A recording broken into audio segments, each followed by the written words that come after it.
Hey, it's Caduce sitting here with my Canadian sisters, Tegan and Sara. Family.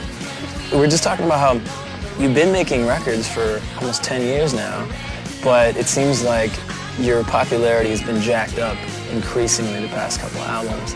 Has it felt like a steady growth, or did it really have a turning point? I think it's definitely been a steady growth. I think that's something we sort of set out to do. You know, like we very early on in our career decided that we didn't want to just like go for the gold, and if it didn't work out, then we failed and lowered expectations. Yeah. We were like, let's just maybe go for 4th or 5th place. I thought your shirt was on backwards, and I was gonna be like, oh my god, we have to start again. Poor Sara.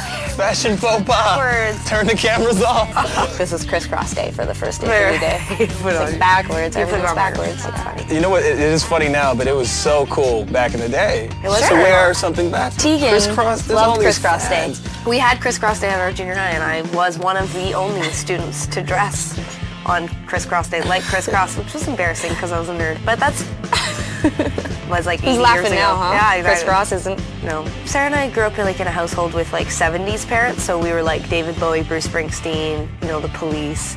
Like we were that household, so we would go to school and everyone was into Janet Jackson and Vanilla Ice and like, you know, Michael Jackson and New Kids on the Block and all that stuff. And we like totally got into all of that stuff, of course, with our friends, but then we would like secretly go home and put on Krista Berg or Supertramp. And they hipped you to Leonard Cohen? Leonard Cohen and Neil Young and I love it. The new album being called Sainthood is kind of pulled from it. It's a reference, yeah, to a song. We went down to New Orleans to write together for a week, which was the first time we'd ever done this, like in the fall, and we had been working on this song for like an hour, and Sara was like, just let me throw some like I have a melody in my head, let me throw this down, and then we can move on. I was playing drums. I decided I wanted to be the drummer for this session.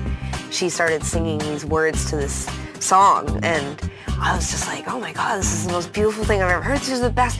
She needs to quit Tegan and Sara immediately and go and write lyrics for someone else, because our band will never be successful enough to do justice to the beauty of this song. I was just sitting there like trembling with the drumsticks. I was like, oh my god. And then she finished, she's like, all right, ready? And I was like, well, that was beautiful. Like, you just came up with that like that? And she was like, no, it's Leonard Cohen. And I was like, oh.